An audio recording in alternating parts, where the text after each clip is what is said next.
Hello, people, once again. Happy New Year for the first week of 2016. I'm Trent Clarke, and I'm here with the man himself, old man, Dave Lane. Hey all, how you doing? Me, I'm swell. Excellent. I have a alcoholic beverage Yes. at 3:15 in the afternoon, because it's 5 o'clock somewhere. On a Monday. On a Monday. I have not gone back to work yet, so it's time to take advantage of that kind of thing, and it's good. I'm feeling pretty happy right now. But we're here with some Oath of the Gatewatch spoilers, actually. Excellent. I'm excited. You're excited? I am excited. I am actually excited too. I think just from a brush over of what we've been released, there's some pretty exciting stuff for both limited and constructed. I do hope Emrakul is still to be released though. Well, And I would like it to be the very last card they released, or even better, don't spoil it at all. don't spoil it at all. How many cards are in the set?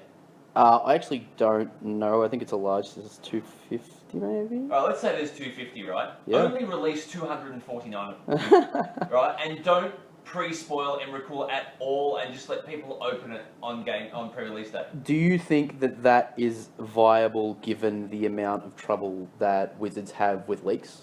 Well, Because Kozilek came out like literally months ago. miles early. Yeah, like weeks before spoilers even come out, and that's before leaks come out. It was leaked before leaks actually come out. Well, So Wizards did do the big crackdown on the judges that apparently leaked or didn't leak. yeah, yep. Said That's cards. true. So they might have nipped that in the bud, and just that might have been the big warning to everybody. Okay. Next question on that. Why would they spoil Kozilek before Emrakul? If you had the chance, which one would you spoil? Oh, Emrakul. Exactly. Every That's single my day of the question. week. That's my answer. So interesting. Like, Yeah. I don't even think Emrakul's going to be in the set. However, if it was, I would love it that they just didn't spoil it at all, Oh, and that'd be just great. let people over on game day and go, "What the hell is this?" That would be great. That literally would be great. You know, But it's so hard in, and I'm going to say, this is going back to the whole old man magic. It's so hard in today's day and age to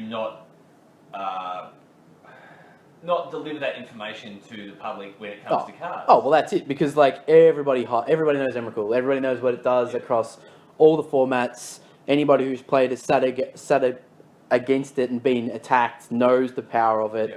It's a signature card for Magic the Gathering. It's like a young man's Ancestral Recall, to put it that way. You go back to Saga days, for example, and we knew about maybe 10 of the cards Yeah, right. Yeah. before the pre-release Yeah, day. sure.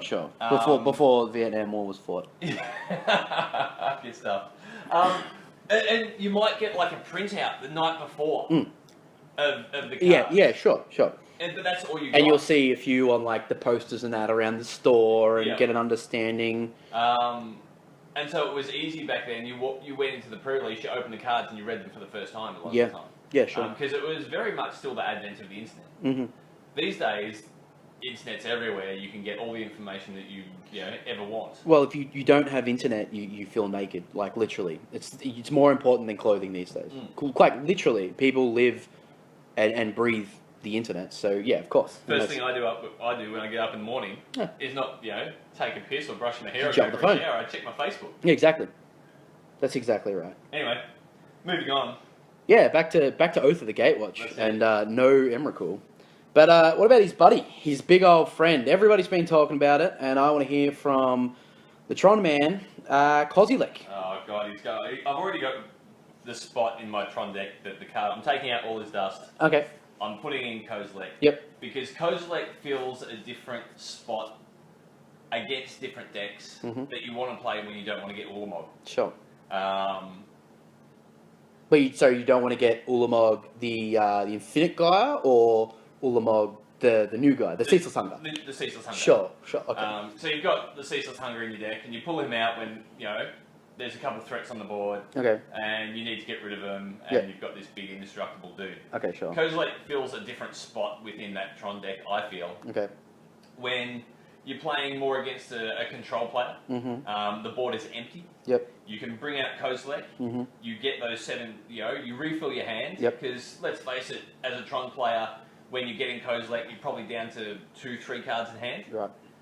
You really Or you're just going and searching for him with the Eye Ugin. Yeah. Yep.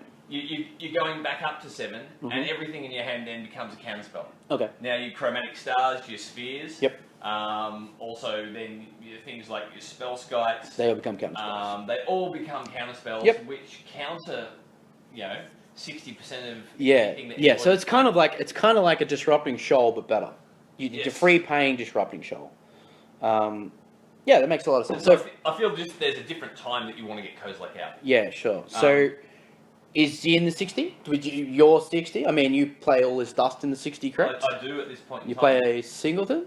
Is it Mises? Yeah, so it's like a 5th Oblivion Stone, but you'd rather remove that for another big threat? Well, it's certainly something that I'm definitely going to Sure. Well, the interesting thing about Kozilek is he costs 10, so 8 and double waste, quote-unquote waste mana. That's right, but waste for Tron is easy. Yeah, that's correct. And for those who don't know, obviously everybody should know, he's a 12/12 that whenever you cast him, Kozilek, the Great Distortion, the guy, if you have fewer than 7 cards in your hand, draw cards equal to the difference. And he has Menace, and then the Disrupting Shoal effect. So you can discard a card with converted mana cost X, or any card that has converted mana cost X, counter-target spell with converted mana cost X. So, yeah, he's just a huge hand refill. He's 12/12 Menace for 10. He sits on the same curve in Tron as an Ulamog does. Now, Ulamog has seen a lot of play lately, and he just keeps getting better and better. He does.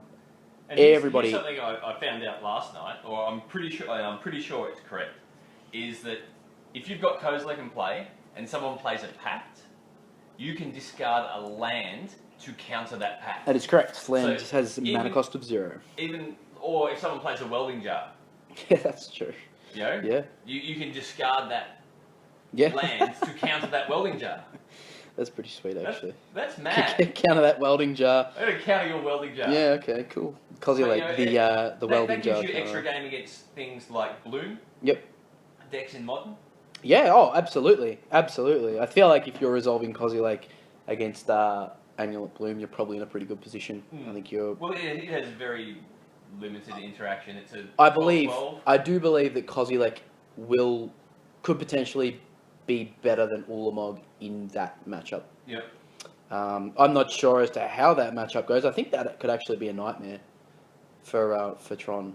Amulet Bloom against Tron doesn't seem like a great matchup at all for the Tron player. Well, if it goes off on turn 2... Yeah, exactly. You can't, lose. Splinter Twin game 1's already bad, but that deck's a whole new enemy. Like, that's the monster. Yeah. Oh, you need your Spell Skite out early. Yeah, exactly. If you don't have that, you're pretty much stuffed. Yeah, because it can change the target of the double strike and haste, can That's it? right. Of the haste and first strike? Okay, sure. And you just need to get there. Yeah. Well, from having that Spell Skite. yeah, it's very similar to the Splinter Twin matchup. Yeah. Yeah. And sure. the other thing I found out with Tron the other day, which I thought was cool, it's got nothing to do with Kozilek whatsoever. But you can actually get Crumble the Dust with Ancient Stirrings. Yeah. Yep. And any other Devoid spell. Yes. For that matter. Yes. Speaking of Ancient Stirrings and Devoid spells, Kozilek's Return. 2 colorless, 1 red, Devoid. Kozilek's Return deals 2 damage to each creature with additional text. So it's a 3 mana instant Pyroclasm. Whenever you cast an Eldrazi spell with converted mana cost 7 or greater, you may exile Kozilek's Return from your graveyard. If you do, it deals 5 damage to each creature. Gee, that seems good. Golly gosh. Let's talk about standard for a second. Yeah, right. Right. Kills Tastiga. Yeah, let's bring it back, yep. Kills Siege Rhino. Yes. Kills Dragon Lord. Kills all the Dragon Lords outside of the big one. Big Chicken. Yep. Taka. Dragon Lord Taka. For those who don't know, the Big Chicken is Eki Bakor. It's a Dragon Lord Taka, yep. So, wow, that in the ramp deck. At the moment, ramp decks play Radiant Flames. Yes. Great card. Deals with Mantis Rider. Very important. It's a 3-drop. Yes. But it's a 3-drop sorcery. Yeah. This is a 3-drop instant. Doesn't deal with Mantis Rider on its first way around. No. But on the second way around, it deals with pretty much everything on the board. Your Oblivion Sower survives. Your Ruin Processor, if you brought that in from the sideboard, survives. Well, this actually activates on cast of an Eldrazi spell, so your Eldrazi won't be on the battlefield. Well, brilliant. So yeah, it's just the Savage Twister kind of for 5. I love this card. I reckon it's a mythic. Yes, it is a mythic. Yeah, and it deserves to be mythic. Yeah, it's a great. I think it's a brilliant card myself. It'll be interesting to see where it goes. I think this will be tried in a lot of decks because it's a very flavorful card, but with very powerful effects. Obviously, the green-red Eldrazi or the Teamer Eldrazi ramp decks will really want this card. As for other decks, I can see like obviously green-red Tron. Yeah. We did bring up the fact that Ancient Stirrings, which is a 4 of and just never gets taken out of the main deck, in Tron, can search up Kozilek's Return, which is a brilliant little thing if you really want to shave on Pyroclasms and things like that. Yep. I think I'm going to try it with a 2 and 2. A 2 and 2, so 2 Pyro, 2 Kozi. Yeah, I play 4 Pyro at the moment. Sure. But I'm going to try 2 and 2. Yep. And just see what happens. See when I want which one. I think Kozilek's Returns implications are far greater in Modern than what they are in Standard, for the simple fact of, it's an interesting thing, but Kozilek's Return is devoid. It has no colour. And so cards like, what's his name? Etched Champion? Get done by him. Nice. Yep, they get done by him. And he's also instant speed. Because, Affinity needs more hate. Well, it does. It really does. It's still the top deck in the format. It's still the most played, most proficient game one, and even then, it's a great deck. It's very frustrating. But this card seems to be quite good against it. I mean, Pyroclasm can be played around because it's a sorcery speed, but sometimes you can just get people. Waking up Inkmoth Nexuses and Blinkmoth Nexuses to try and finish a game. In response to modular triggers, Kozilek's returning and burning that guy that's woken up and targeted. It's all... No, it's not. They're power players, but they're 1%ers. But it's still great. I know it's going to happen in Standard, but I just want to be the guy that has this in the graveyard, casts Ulamog, wipes the board, and then exiles 2 things that this didn't do. Yeah, that doesn't seem real nice. That seems fantastic. That doesn't seem real nice. I don't know about that. I don't know about you guys. I'm a fair Magic player. Alrighty. So... Kozilek's Return. We go from Kozilek's Return to... How about... Hey, do you know what else Kozilek's Return kills? Linvala. No, she doesn't kill Linvala. Yeah, Linvala's great. Damage on the kickback. It does. Kills Linvala, kills the token. I don't think Linvala's at its peak against this deck. But anyway, moving on to Linvala, which is actually my pick of the cards for the set so far. Really? Oh, I love me Thragtusk. Yep. But give me this. This is just great. This is it's a brilliant card, and the artwork is spectacular. This is coming from the Esper Dragons control player. Wow. So is Dragon Lord Ujitai coming out? I like Goblin in Rebel parts Master. for this? I'm just saying, I like Goblin Rebel Master, man. God bless his soul. Forever may he rest. He's a great guy. And Jeskai Ascendancy. Don't you go on me. All right, maybe a bit of Dragons. Anyway. I don't know. I think this Linvala definitely fits into pretty much every deck that plays white, full stop. This card is an absolute hose against a lot of decks. Yep. 6 mana, so 4 colors, 2 white, flying. When Linvala the Preserver enters the battlefield, if an opponent has more life than you, you gain 5 life. When Linvala enters the battlefield, if an opponent controls more creatures than you, put a 3/3 white angel creature token with flying onto the battlefield. And it's really interesting that it's a 3/3 angel. You don't see 3/3 angels very often. So Thragtusk costs 1 green and 4. Yep. This costs 2 white and 4. Mm-hmm. So only 1 more. Yep. Thragtusk was a 5/3. 5/3. Yep. This is a 5/5 flyer. Yep. So you get the benefit of 2 toughness. Thragtusk, when it died, you got a 3/3. You got a 3 when it left the battlefield. So it left that was the very important part of Thragtusk that made it so incredibly this powerful. You get it straight away? Yes. Well, yes. Most of the time you're going to get this because you're going to be playing this in a deck where you don't want to be you're probably not going to be ahead in life. Yep. And you're probably going to have less creatures because, I mean, this is a mid-range control card.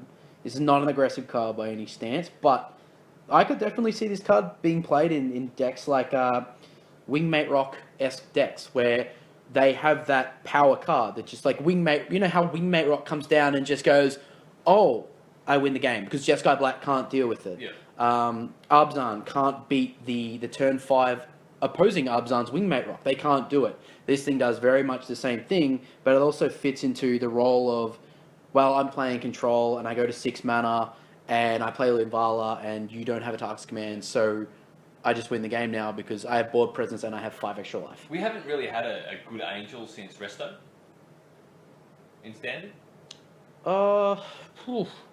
Sort of we had. Like Angel of Tides we've had, but I Look, I think Angel of Tides is a great card, but yeah, just never really found a home. Yep. Yeah, we had. Yeah, so Restoration Angel was great. Angel of Serenity was also great. That was big in the same standard. Yep. The Angel Recursion was really cool. But yes, I think this card will be brilliant. It's very applicable. It's an absolute limited wrecking ball. Like this thing will crush people. Yeah, this will just end games. Yeah, it's there's no doubt there. And modern, it's not too bad either. Let's be honest. Let's think about it. Like, all right, so you're playing Sun Titan at the moment. I am jamming a couple of Sun Titans. Now that's the same casting cost. Yes, it is. Yep. Yep, it is. So, is this in your board as a replacement for a Sun Titan? Well, look, I don't really know. I haven't thought that deep on the card itself, but I mean the card's great. I'm just trying to give you that comparison. Yeah. It might be a little. Now I think about it, it might be a little too slow against like your Naya Burn, your Ataka Reds. You do gain the 5 life and get 2 blockers. Yes, that's exactly correct. I mean, this trigger is probably just flat better than Sun Titans in that retrospect. Yeah. But at the same time, it might be a little slow. I was more thinking about this against like Jund, where this guy goes, well, I just generate a ton of value. Yeah. Like it's just all about value. I mean, like it's very much like timely reinforcements. Very similar, much powerful. Obviously, timely reinforcements is a sorcery. And well, timely reinforcements is incredible. But it's that I'm behind, I need to be ahead. Yeah. I agree. I think it's a great card. Like don't get me wrong, I will play this card till its heart content. I love it. I think it's brilliant. I think it's a very good card, and I would like to see it branch out a little bit into other formats. I mean, I don't think it's EDH applicable that much. It doesn't really do much. It's going to benefit too many other. Oh, look, it's a 5/5 flyer. It's 8 power for 6 mana and 5 life. It'll find its way into EDH but yeah, somewhere. Standard. I'm sure that this thing will crop up and just do very well in the format. And someone will flicker it in EDH. Yeah, I like gaining 5 life every turn if I'm behind. Because let's do that. And having extra guys. Yeah, because let's do that. I have no segue for this next bit. You have no segue. I have no segue. Okay, well, I'm just going to pick a card. I'm going to say, look. No, so I want to talk about the fact that Oath of the Gatewatch is pushing people towards playing Planeswalkers. Yeah, I'm not a huge fan of it. Right? Not a huge fan of it. And I want to talk about Remorseless Punishment. Yeah! Now, this is a great card. This card is sick. Now, look, I say it's sick because it this jumps at me. I'm like, this is actually a really interesting card. And I think this card is can be a beating. I think it can be a beating. And it very much, it's like one of those cards that just could be like the rise to fame. Like this could just be the dark horse coming out and winning the game. Because like the things that it does. So Remorseless Punishment, 3 colorless, 2 black, sorcery. Target opponent loses 5 life unless that player discards 2 cards or sacrifices a creature or a planeswalker. Repeat this process once. So, I cast this, and you've got to either... It's worded weird. And you've got to either lose 5 life... Yep. Or discard 2 cards... Yep. Or sacrifice a creature or a planeswalker. Yep. So you've got 4 options. No, 3 options. Well, sorry. Oh, well, no, there's 4 options. There's 4 options. Should this be like worded like a modular, like your Salunga's command? Like, you know how you've got your dot points? Well... Target player does one of these 4 things. Well, no, because I don't think that's what this... don't think this is why they invented this card, because that Silumgar's command says you have to do this. This gives your opponent a choice. Yep. And for anybody who plays competitive or just Magic in general, knows that giving your opponent the choice is always a downside. Yes, It's always a downside. However, I hate playing cards that gives my opponent a choice. However, this card, its foundations can be rather low. So say in a world where you're playing standard and your opponent's cast like a Hordling Outburst or he's on the aggressive plan and you cast this, he'll go, okay, I'm just going to lose 5 life, sacrifice a goblin. Yeah. And you've done nothing.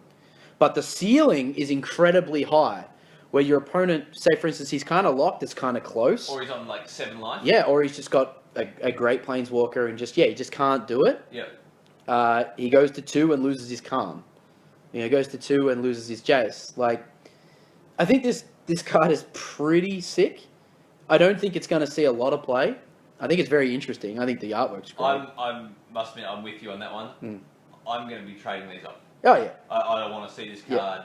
But it's great. It's such a great card. It would be a much better card if it said each opponent rather than target opponent. Yeah, for sure. Then it would be very, very cool. I can in like an EDH commander type variant. I remember I can think of a card that goes with this. It's Painful Quandary. It was an enchantment that I played back in Standard in the Scars of Mirrodin block. It was a 5-cost enchantment. It was 3 colorless, 2 black. Whenever your opponent casts a spell, they lose 5 life unless they discard a card. So it becomes an automatic 2-for-1. Not an automatic 2-for-1. It can become an automatic 2-for-1. So it's sort of like a Vexing Devil or a Browbeating? Well, in a similar fashion, yeah. But I think Remorseless Punishment, like it's said, its ceiling, its foundations are very low, but its ceiling's very high. It can do a ton of work. So with Oath of the Gatewatch pushing us towards playing Planeswalkers, does Ruinous Path skyrocket in value? Because there's no other card that just says kill target Planeswalker. Ada N says that. Ada N says that. Well, that's true. Ulamog says that.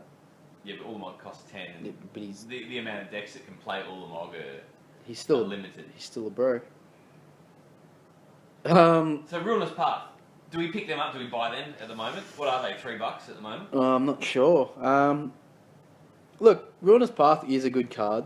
Do we pick them up now? Hope they go up to $9, $10. Well, then sell them off. You potentially could, but I don't think they're going to rocket to $10. I mean, I can't see that happening so much.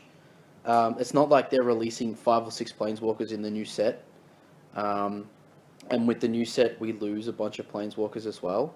I mean, granted... We don't lose anything with this set. There's no reason that is correct. That is correct. My apologies. So we don't lose anything. Yeah, maybe. Like, I don't know. I don't know how Planeswalker orientated it's going to be. I mean, look at cards like maybe banned Planeswalkers. You have Jace. You have Gideon. Nissa. You have Narset. Nissa. You have Narset, and you have Kiora. That's true. Right? A lot of Planeswalkers. That's a lot of decent Planeswalkers, and then you put them together with some of the Oath cards, which we'll have a look at in a second. Yeah. I guess. I mean, Ruinous Path is a good card. I don't know if it's going to skyrocket and be the number 1 in the format. Because there's no. Tell me if I'm wrong. There's nothing like Planar Outburst that gets rid of all Planeswalkers. Is there? Not that I can. In the format? Not that I can think of. Not that I can think of. There's no like Merciless Execution or Faded Retribution. Faded Retribution. Yeah, no, there's none of that. There's nothing like that. Not yet. I'm going to just wipe the board of Planeswalkers. Yeah, no.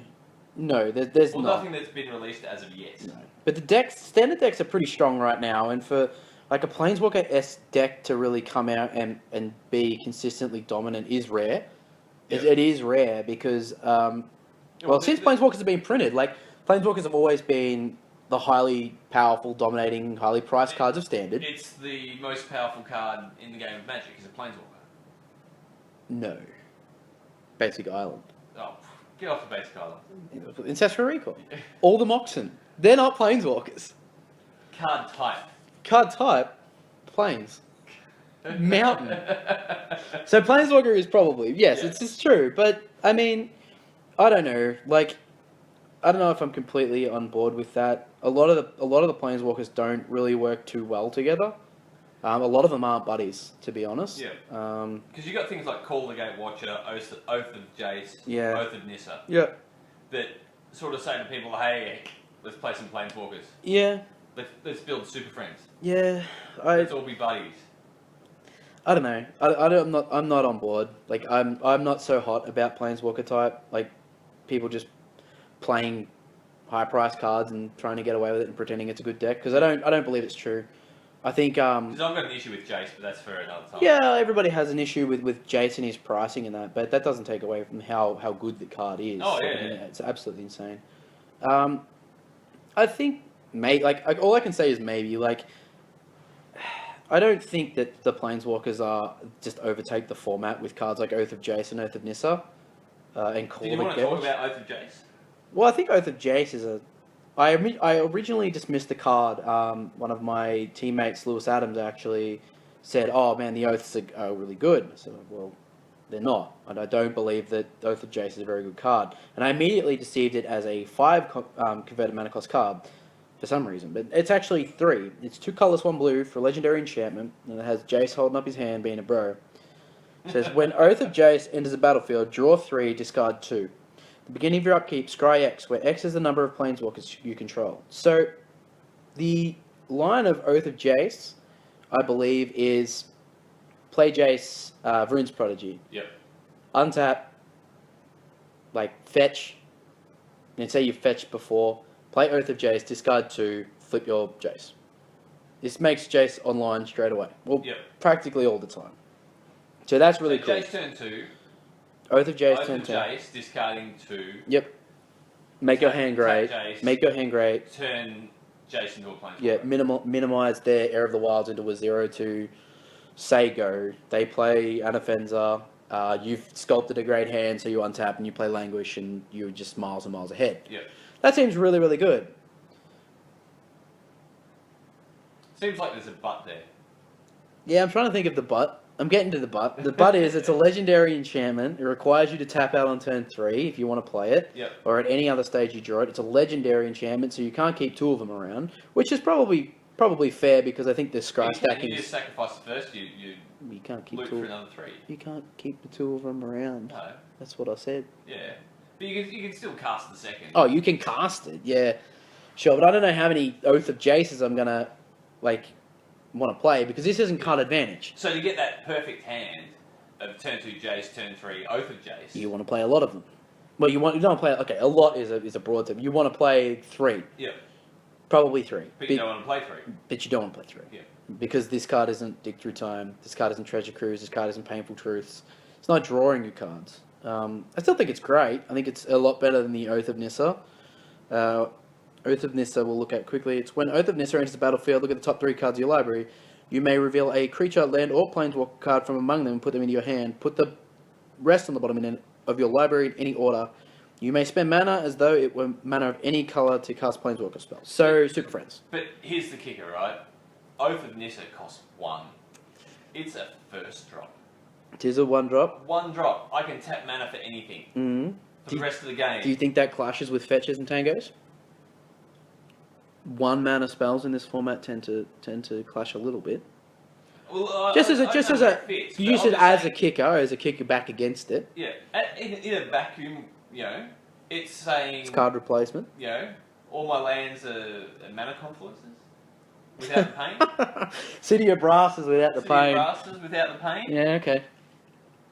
That seems all right. Yeah.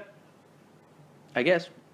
Only problem. I mean, you're not gonna. I mean, the thing about Oath is that it's very wide. Its trigger's very wide. You get creature, land, or planeswalker, so it's very hard to miss because the majority of your decks in standard are going to be creature or land. So, and I mean, some of the creatures are just going to be planeswalkers as well, and then some of the other cards are just going to be planeswalkers. Well, the origin of planeswalkers are creatures. Yeah, that's true. So, That's it. That's what I was getting at. So yeah, I think I don't know.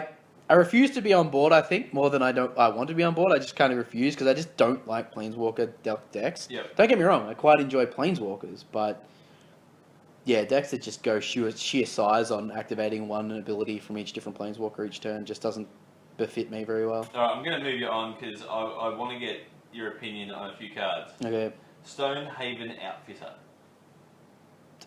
Stonehaven Outfitter. 2 cost 2/2. Core Artificer Ally. Equip creatures you control get +1/+1. Whenever you equip creature you control dies, draw a card. What equipment do we have in standard that is where we're at? Well, we got the one that was played in the Ornithopter deck. Ghost Fireblade. Ghost Fireblade. Ghost Fireblade. Ghost Fireblade doesn't work very well with a white creature. It doesn't, but if you think maybe something like white, blue Thopters or something like that, I don't know, I'm just making shit up. But the new one that was released is Stoneforged Masterwork. Yeah, this guy's interesting. It's a 1-drop, it equips for 2, so it's nice and cheap. Equipped creature gets +1/+1 for each other creature you control that shares a creature type with it. So you're looking at elves or allies, maybe goblins, but with the other guy, you're obviously looking at allies. Cards like Retreat to Almeria, Unified Front. Yep. Cards that make a lot of creatures of the same type, so Hordling Outburst, Goblin type decks. What are they? Tribal decks. Tribal decks really like this card. Yeah. I don't know about it. I think it's quite expensive for what it wants to do. And I say that and it costs 3, but it's very clunky because turn 1 you cast Stoneforge Masterwork, turn 2 you play a creature. Turn 2 you play Or you so you play Dragon Fodder. So for instance in standard you play your Dragon Fodder and turn or you play your Stonehaven Outfitter. Play your Outfitter and then you play your Stoneforge Masterwork and it doesn't get any bonuses because it's for each other creature. So in 3 turns, you've played a 1-cost artifact that hasn't impacted the board in any way. Yep. You've played a 2/2, and then you've equipped it, and you probably haven't been able to attack because they have better creatures. Well, you're not equipping turn 2, you're equipping turn 3. Turn 3, that's what I'm saying, sorry. Yeah. Turn 3. So they might have just curved out and you're getting crushed because you haven't done anything. I think this card is sweet. I don't think it's very strong. And also with like a hit against Stonehaven Outfitter is that says whenever an equipped creature dies, not when the equipment enters the battlefield, not when you equip it. It's just when the equipped creature you control dies. Yeah. A lot of stuff. Well, I mean, there's not a lot of equipment that I'd prefer to play in standard, and a lot of the stuff that is in modern or greater, it just dies to on the equipment. There's the trigger goes on the stack and it dies. I think it would be cool to find a deck that plays this with Ghost Fireblade with the Masterwork and Thopters. So what about like red white with Chandra and the 1/3 that makes a 1/1 with haste? Yep. That's pretty cool because you can. Thopter Engineer. Yeah, Thopter Engineer. So you can say go Masterwork, play your Outfitter, and then turn 4, turn 5. Just Guy Thopters with Stonehaven Outfitter. Yep. This is no. You do have to draw it manually. This isn't no Stoneforge Mystic. Well, with red white, you also get to play Pia. Yeah, that's where I was going with the parents. Yeah, for sure. It could be a thing. I don't think it is a thing. I think the Stoneforge Masterwork is just too slow. Sure. I think EDH players are going to love it. Oh yeah, of course. It appeals to a lot of people. It is a good card. Like it is a strong card. All right, here's a card I'm purely not sure of. I've got no idea about this card. But you being the blue-white player, okay. Reflector Mage. So this is a sweet card. 3 cost, 1 colorless, 1 white, 1 blue. When Reflector Mage enters the battlefield, return target creature an opponent controls to its owner's hand. That creature's owner can't cast spells with the same name as that creature until your next turn. I think it's great in limited. I think it's very good in limited. The setback of this card is just really good. Your opponent. It's an interesting effect because I haven't seen a similar effect of this card. It's all about tempo, isn't it? It's a very tempo-based card. It's very Mana War-ish. And yeah, for anybody who knows what Mana War is, it's a brilliant card. Yeah. That's what I was going to say. I said, this reminds me of Mana War. Yeah, and this card is actually better than Mana War because it has an extra toughness attached to it. And that 3 toughness in today's standard is so at the moment is so key. Yeah. This card is brilliant in decks like EDH where you can bounce root commanders. They can't replay. The card's really solid I think it's strong. I don't know how it's going to go in standard because generally creature-based decks are going to want to play like. Well, really good against Tassiga and Gurmag Angler. That's true. That is true. It is good against Not the so Delve good against creatures. Seedrino. Well, it is fine. I mean, they get the Lightning Helix the turn after. But hey, if you want to get rid of a 4/5 and attack for 2, then sure, why not? No, I think this card's great. I think it's limited All-Star. Yep. Absolutely limited All-Star. It switches off any type of aggression. Like, this card just beats aggressive like type of decks in limited. So just think of like your Devoid red-black, where they play their Flayer drone or their Nettle drone for 3 mana, and then you play Reflector Mage. You just netted 3 mana. Yep. Like your opponent literally didn't do anything on turn 3, and then they're short a card in their hand. So they literally got that one threat. Yeah, that's it. I mean, they tap out the end step to play their huge Eldrazi, like they play their Ruled Processor or something like that in limited, and or the like of in this set, and you just bounce it, and they just can't play it again. It's huge. Like this card does massive things in the limited. And this comes from a blue-white control player. I think it'll see standard play. I think it could potentially have a little bit. I can't say it will have a lot of play right now. There's far too many strong cards in the format. Yeah. Like you said, waiting for rotation. Yeah. So it's like cards like Siege Rhino. Like you just don't want to bounce Siege Rhino. Like you just don't want to bounce some of those cards. Yeah. But at the same time, like I could see this card in a shell where they play Heir of the Wilds, and you say go, and they play Anafenza, get you for 3, and you play Reflector Mage and bounce the Anafenza, and then it blocks the Heir of the Wilds. Yep. If they don't play the Siege Runner, get the trigger. But it's just still okay. This card is really good against Hangerback Walker. I think especially when they've taken 4 turns to pump up the Hangerback. Well, that's exactly right. I think it's a fine card. It's got a lot of ceiling, and its foundations are just fine as well. Yep. I think it's a good card. A lot of the cards that we've seen have this, like with the Eldrazi, have this 7 casting cost trigger. Mm-hmm. Right? Yeah. And the thing that's annoyed me is that Oblivion Sower doesn't hit this 7 trigger. No. Right? Because it's a 6 casting cost. It's a 5/8 monstrosity, yeah. But now they've brought out Deceiver of Form. Deceiver of Form. Now, what's this guy? Hits our 7 casting cost. At the beginning of combat on your turn, reveal the top card of your library. If a creature card is revealed that way, you may have creatures you control other than Deceiver of Form become copies of that card until end of turn. You may put that card on the bottom of your library. So it's like a scry that can make your other bros better or worse, determining what you want to do. It's a very weird card. It is a weird card. It is an 8/8 for 7, 6 colorless and a wastes. Yep. So it's above that curve. Yeah, it's a big dude, and it's very interesting. I don't know. I think it's a bomb. Like, I think it's a great limited card, but it's very interesting because, like, you could have a bear on top of your deck, and you're just like, well, I don't want my hill giants to become bears. Yeah. And just like this, because this thing doesn't change, right? No, this stays an 8/8 for 7, which is fine. Like, it's fine. It's not the best, but it's an interesting card. I don't know where you would decide to put this. I mean, you could put a Worldspine Worm on top of your deck if you really wanted to, and make it. You could put Tendrils Mother Emrakul on top of your deck and make all your guys 15/15s. But I think a lot of people could find it super cool, but I don't think it's seeing any form of competitive standard play. No. It costs 7. It's an EDH card. Yeah, it's for fun. It's for people who like to have fun. And look, sets are going to have those EDH cards now. They used to say, all right, the second set of the 3 was the EDH set. But they can't do that anymore. Yes, that's right. So they've got to put those cards in there, and there's all sorts of different types of reasons people play Magic. Well, that's right. And so you've got to definitely have those in there. What do you think of support as a mechanic? I think it's interesting. I'm not sold on how powerful it is.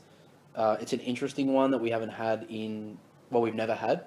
I don't think we've had anything kind of similar, but not, like Bolster was similar. Yep. But this is different.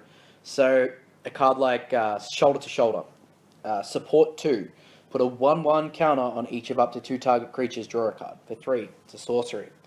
Like, to me, that doesn't sound that great. It's just, you need to have 2 guys for this to be at full value. And if you don't, it's not at full value. And it's not even that great already. Yep. Because it's just replace a card, put a 1/1 counter on a guy. It's more of a limited...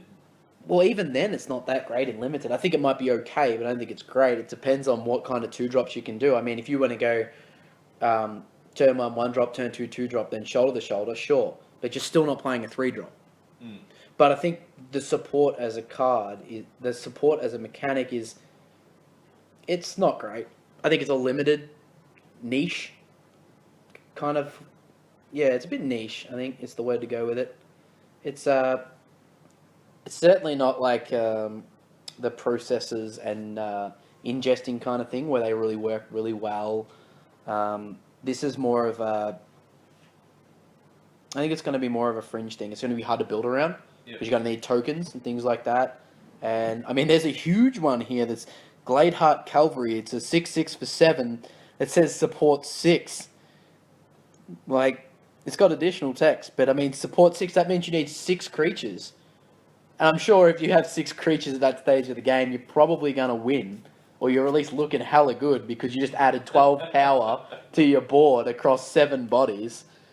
And then it's got you gain 2 life for each 1/1 counter. So I think it's fine, but let's be honest. At which stage in a lot of limited games are we going to have 6 creatures to get full value of support 6? Yeah. Or 2 creatures on turn 3 to get value of your 3-drop? Yeah. What do you think about the reprint of Acidic Slime? There's a reprint of Acidic Slime? Yeah, World Breaker. What? I'd be very excited if it was. It's not Acidic Slime. This card is not Acidic Slime. How dare you? Don't. This is not. Close. This is not. This Close. is. I don't want to hear it. It's one green and 6. You get a big beefy guy out of it, a 5/7. I'm gonna take another drink now. And when you cast it, rather than when it comes to play, so it's better. You exile target artifact, enchantment, or land. So 2 strikes. It has reach as well, This card. and it can come back, This card costs 7. which goes along with the Eldrazi 7 plan. Doesn't have Death Touch. So you're saying it's crap because it doesn't have Death Touch? I'm not saying it's crap. You I suck. never said it was crap. This card is obviously very powerful, but it is not Acidic Slime. Just saying that. Acidic Slime was incredible and still is to this day very good. In a lot of formats, it's a very good card.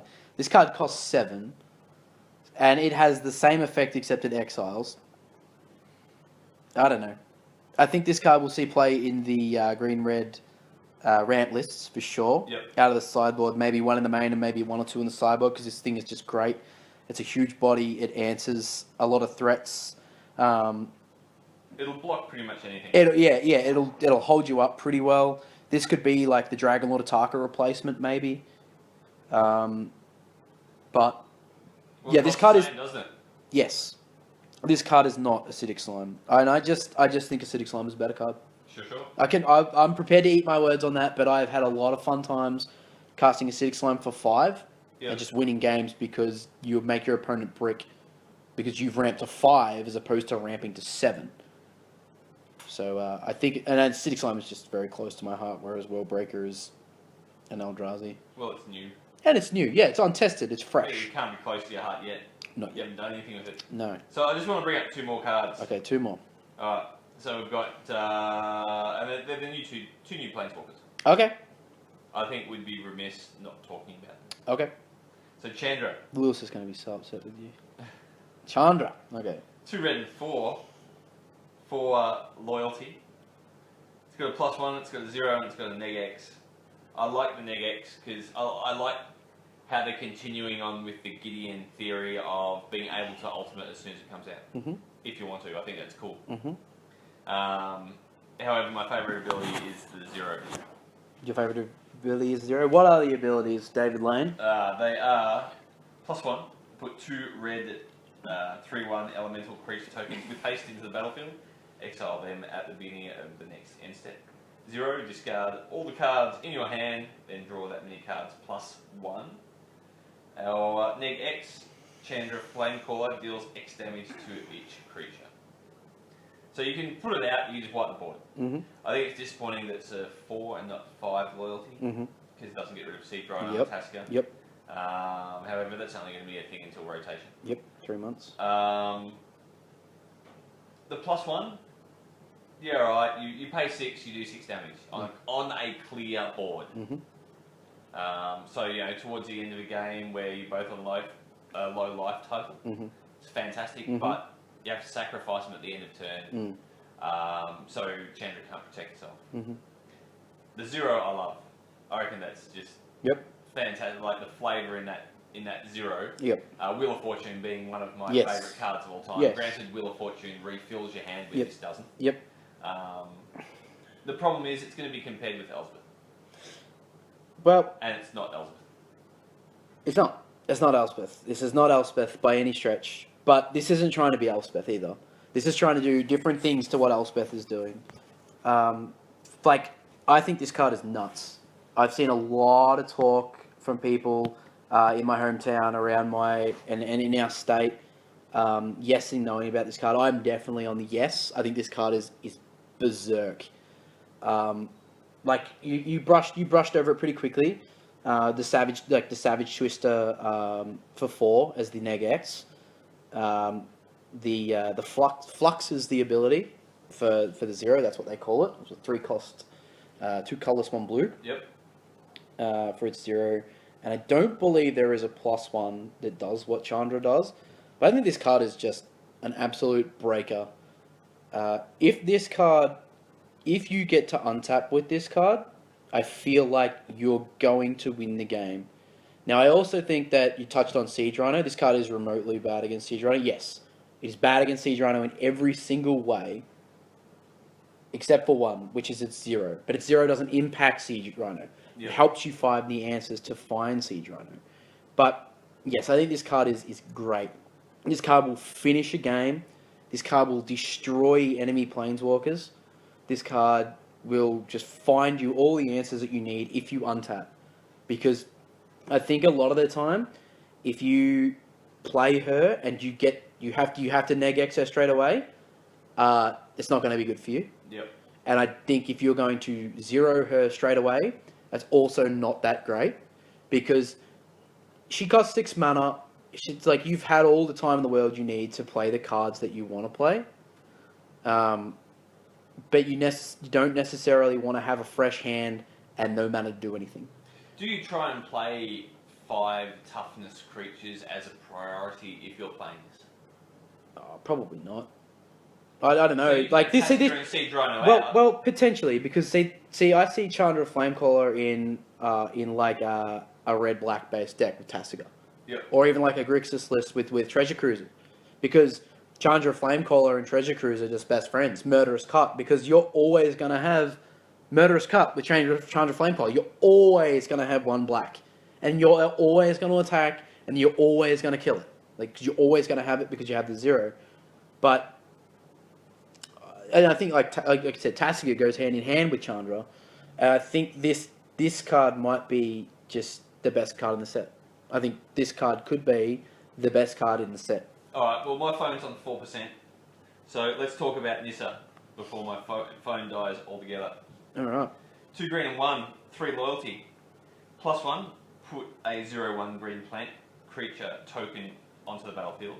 -2, put a +1/+1 counter on each creature you control.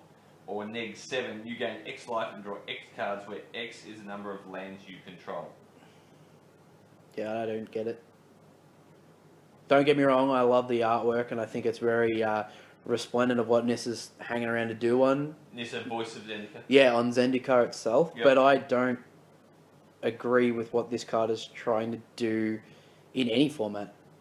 It progresses your board in a way that is not good. Like, it's the worst way you can progress your board. You put a 0/1 on the battlefield. If you're playing this and neg-2ing at that stage of the game, you probably... It's very similar to what we were talking about shoulder to shoulder. Where it's like, I play a 1-drop, and I play a 2-drop, and then I play my Nissa, and then I neg to it and make my 2 dudes bigger. it's probably worse than shoulder to shoulder because it's not replacing itself. Your team's going forward, so Nissa's probably going to die. I just don't see it being hugely applicable. Like, you can put up one blocker return, but the blocker never trades, it never attacks. It doesn't draw you cards, its loyalty is rather poor. I mean, in a token-based deck such as like a retreat to like a white retreat, like a landfall-based deck with maybe something like, I mean, it's not even standard, something like Avenger of Zendikar. This card could be great. But I don't know what this goes with. I mean, it gels well with Hangerback Walker. I mean, if you can get to the ultimate, that seems...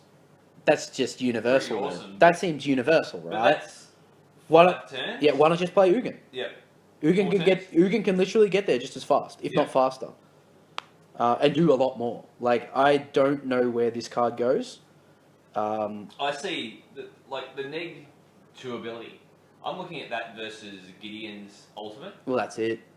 And Gideon's ultimate doesn't go away. No, like what can you compare this card to in a standard or a competitive format where this card has actually been great, where this card has been thumbs up all around? Like, yes, it's a Planeswalker. You're like, if you play this in limited, you're probably going to win the game because it's still amazing. Yep. Because it puts up a blocker each turn and allows you to progress your board behind it. That's great. But in a format like Standard, where people just don't care about a 0/1, it's going to die. Like, that 0/1 isn't going to do anything. It doesn't block Siege Rhino. I was going to say, you put this out, make a 0/1 turn 3 on the draw, and turn 4 they play a Siege Rhino, and you've got a 0/1. Well, that's it. I mean, they've got Gideon. Yeah. They play Gideon. I mean, you play Nissa and then you play Gideon, you've kind of made an okay board, but what's to say that your Nissa's not dead and your Gideon's under attack? Because you haven't played anything. You've played a 0/1 that doesn't do anything. I don't know. I'm not sold on it. I love the card, I do, but I don't know what it does. Fair enough. Fair enough. Thanks for having me for a chat. No problem, man. Like I said, this internet thing's good. This set's good. And we've only seen about half of it. Top 3 cards, quickly. Hang on. My phone's on 3%. Oof. Let me see if I can get back into the set.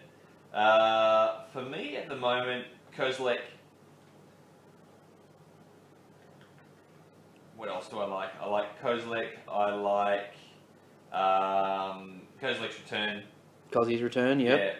It's a good one. I'm high on that. He's a bro. He's going to play around it. And I really like, and we didn't really discuss it, but I like Seagate Wrecking. I thought you might say that. It's an interesting card. I know we didn't discuss it. Well, Lewis and I might touch on that. Yeah, we might, because I know he's high on the card as well. I think it's that'll quite give you a nice segue into your discussion with Lewis. Yeah. Glad I could help in that. No, look, recording. no worries at all. I think like, I hate to be on the Mythic bandwagon, but I have to say that I pit Chandra as the best card in the set. Yep. I pit Linvala as my favourite card in the set, and I actually don't know what my third is. Like, I like a Bushwhacker. I really like Goblin Bushwhacker. And this guy's not Goblin Bushwhacker, but he's a sweet dude. Quick question for me. Goblins in Standard, yes or no? Maybe.